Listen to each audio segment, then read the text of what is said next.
జనగామ డిపోలో విధులు నిర్వహిస్తున్న బి శంకర్ కండక్టర్ ఈ నెల 2న ఒక నిండు గర్భిణీ మహిళ తన బస్ ఎక్కగా బాలింతలు గర్భిణీ స్త్రీలకు కేటాయించిన సీట్లో వృద్ధుల మహిళలు కూర్చోగా గర్భిణీ మహిళకు వికలాంగుల సీట్లో కూర్చున్న మహిళని సీట్ ఇవ్వాలని బస్ లో ప్యాసింజర్ తో పాటు కండక్టర్ కోరగా ఆ మహిళ ఆగ్రహించి అందరినీ తన ఇష్టం వచ్చినట్లు తిట్టి మరలా కండక్టర్ పై ట్విట్టర్ లో ఎండీకి ఫిర్యాదు చేస్తే జనగామ డిఎం వాస్తవాలను పరిశీలించకుండా డిపోలో జరిపిన ప్రాథమిక విచారణలో కండక్టర్ది తప్పులేదని తేలినప్పటికీ అన్యాయంగా సస్పెండ్ చేయడాన్ని టీజీఎస్ఆర్టీసీ జేఏసీగా ఖండిస్తున్నామని అన్నారు. ఈ సంఘటనపై ఉన్నత అధికారులు చొరవ తీసుకుని అక్రమ సస్పెన్షన్ ఎత్తివేసి జనగామ డిపో కార్మికులు చేపట్టిన ఆందోళనలు వెంటనే విరమింపచేయాలని కోరుతున్నామన్నారు.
గురువారం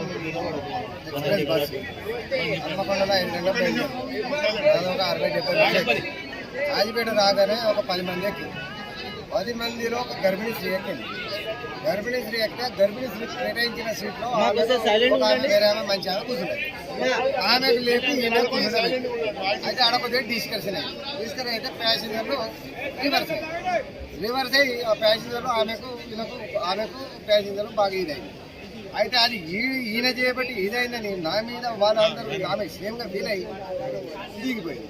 ఆ 10 మంది ఎక్కగానే నేను వెనక 2-3 కాజీపేటలో వెనకకి వెళ్ళిపోయాను. టికెట్ ఈమె డ్రైవర్ ఆపు ఇగో డ్రైవర్ ఇక్కడ డ్రైవర్ ఆపు డ్రైవర్ ఆపు సరే ఎందుకు దిగుతా ఆపకాయను కాజీ జనగాల సీటు దొరుకుతుంది అది కూడా. ఇక ఆమె ఆడ ఇక ఆ విధంగా ఇక బండ బుద్ధులు మాట్లాడింది. రేవంత్ రెడ్డి పిచ్చి ముండా కొడుకు ఫ్రీ పెట్టి కండక్టర్ ముండా కొడుకులు ఓవర్ చేస్తారు అన్నది. చూసినావా అమ్మ ముండా కొడుకు నేనేమైనా అన్నాను అమ్మ తులంత మాట అన్నాను అమ్మ ఏమైనా ముండా కొడుకు చూసినా అమ్మ ఆమె పాపన ఆమె పోతుందని గీ ముసరాం పక్కన 3వ సీట్ చూసినా ఏం తగ్గేమన్నా నీకు మేడం ఇదే దానికి ర్యాష్గా మాట్లాడి నేను నెట్టేసి దింపేసి కొట్టేడు అని ట్విట్టర్లో పెట్టి ఇది జరిగిన కథ. శనివారం నా మీద కంప్లైంట్ వచ్చింది. కంప్లైంట్ వచ్చినప్పుడు మేడం గారు పిలిచారు. మేడం జరిగిన విషయం ఇది, నేను ఏం చేయాలి డ్రైవర్ అదే మాట ఇక తులతో మాట్లాడండి. అయితే మేము ప్యాసింజర్ నెంబర్ ఇచ్చింది. ఎందుకంటే మంచిది ఆమె ఫోటోలు గిటో తీస్తున్నట్టు ఉన్నదే డౌట్ వచ్చి అదే డ్రైవర్ అదే మీ డిఎంతో ఏమైనా మాట్లాడితే మాట ఆమె బండ బుద్ధులు తిట్టుకుంటా ఏం కంప్లైంట్ చేస్తా అని ఏమో అనుకుంటాను. నేను టికెట్ ఇవ్వడానికి కంప్లైంట్ చేస్తా గిఫ్ట్ చేస్తా అని అనుకుంటే నంబర్ మూడకూడదు అని తిడుతుంది కదా అని డ్రైవర్ అన్న.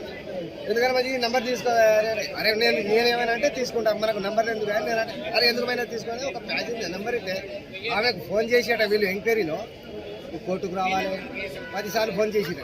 ఎవరు చేసిరండి అతను 10 సార్లు నువ్వు కోర్టుకు రావాలి, నువ్వు ఎక్కడ పెడితే అక్కడ పిలవాలి నంబర్ ఇచ్చుడే డ్రైవర్కి ఏదో ఆమె తిట్టుకుంటూ పోతా అంటే బండబుద్ధులు తిట్టుకుంటూ పోతా అంటే నీకు ఏమైనా ప్రాబ్లం వస్తే మేము మీ డిఎంతో మాట్లాడతా అని నెంబర్ ఇచ్చిన వల్ల చెప్తా జరిగిన విషయం. అంతేగాని ఆమె అంటే కోర్టుకు రావాలి ఈ సిఐ సారును డిఎం మరి ఎవరు ఈ సిఐ సారే అనుకుంటామని ఆమె నువ్వు కోర్టు రావాలి నువ్వు ఎక్కడే పిలిచిన ఎవరైనా వస్తారా ప్యాసింజర్ సస్పెండ్ చేసి వితౌట్ ఇంటిమేషన్. నేను ఏమైనా చేసినా ఇప్పుడు నేను అలా నీతిగా ఒక గమనించుకో నా కోసం అడిగిన ఏం కావాలి నాకు నా డ్యూటీ నాకు కావాలి. అంటే 10,541 రూపాయలు ఆర్డినరీ బస్సులను ఖచ్చితంగా తీసుకురావాలని అట్లా తీసుకొచ్చినట్టయితేనే ఆయనకు ఉద్యోగం ఉంటుంది, లేకపోతే ఇంటికి పోవచ్చు అని చెప్పేసి డైరెక్ట్ డిపో మేనేజర్ ఇచ్చిన ఇవి పేపర్లు 10,000 రూపాయలు. మరి ఒక డ్యూటీ పోతే ఎట్లా వస్తాయి? కేవలం మగవాళ్ళే ఆడోళ్ళని ఎక్కొద్దని చెప్తారు. ఆడోళ్ళు గుంపులుగా వస్తే ఆడోళ్ళని ఎక్కొద్దు, మొగోళ్ళు ఉంటేనే ఎక్కించుకోని చెప్తుంటారు. మరి ఆ మొగోళ్ళ గురించి ఎక్కడ మొగోళ్ళు ఉంటాయని చెప్పేసి డైరెక్ట్ డిపో మేనేజర్ ఇచ్చిన ఇవి పేపర్లు 10,000 రూపాయలు. మరి ఒక డ్యూటీ పోతే ఎట్లా వస్తాయి? కేవలం మగవాళ్ళే ఆడోళ్ళని ఎక్కొద్దని చెప్తారు. ఆడోళ్ళు గుంపులుగా వస్తే ఆడోళ్ళని ఎక్కొద్దు, మొగోళ్ళు ఉంటేనే ఎక్కించుకోని చెప్తుంటారు. మరి ఆ మొగోళ్ళ గురించి ఎక్కడ మొగోళ్ళు ఉంటే అక్కడికి బస్సు వెళ్ళాలన్నా? ఇదెక్కడ న్యాయం అసలు? ఈ మొత్తం ఈ ప్రభుత్వం కనీసానికి మొగోళ్ళు ఎక్కడ ఉంటే అక్కడికి వెళ్ళాలి, మహిళలు వస్తే వాళ్ళని ఎక్కడికి వెళ్తామని చెప్పేసి మరి అధికారులు చెప్తున్న పరిస్థితి ఉన్నది. ఒక్కొక్కరికి టార్గెట్ ఇచ్చిన పరిస్థితి ఉన్నది. 10,000 రూపాయలు ఒక్క డ్యూటీలో పోయి తీసుకురావాలని చెప్పేస్తే ఎక్కడి నుంచి తీసుకురావాలి? ఆ డ్యూటీ మరి డబ్బులు తీసుకురాకపోతే ఆయన వేధింపులు చేస్తున్న పరిస్థితి ఉన్నది. కండక్టర్ లో ఇబ్బంది పెడుతున్న పరిస్థితి ఉన్నది. మరి కండక్టర్ లో ఈ బీపీ షుగర్ వచ్చి ఈ మొత్తం పెద్ద ఎత్తున ఈ రోజు ఇంటికి పోలేని పరిస్థితిలో, ఇటు డ్యూటీ చేయలేని పరిస్థితిలో ఉన్నారు. కాబట్టి తక్షణమే అధికారుల మీద చర్య తీసుకోవాలి. ఈ తక్షణం ఏంటంటే టార్గెట్లు అనేది వ్యక్తిగతంగా ఎత్తేయాలి, వచ్చినంత తీసుకురావాలి తప్పగానే టార్గెట్లు పెట్టి కండక్టర్లు వేధింపులు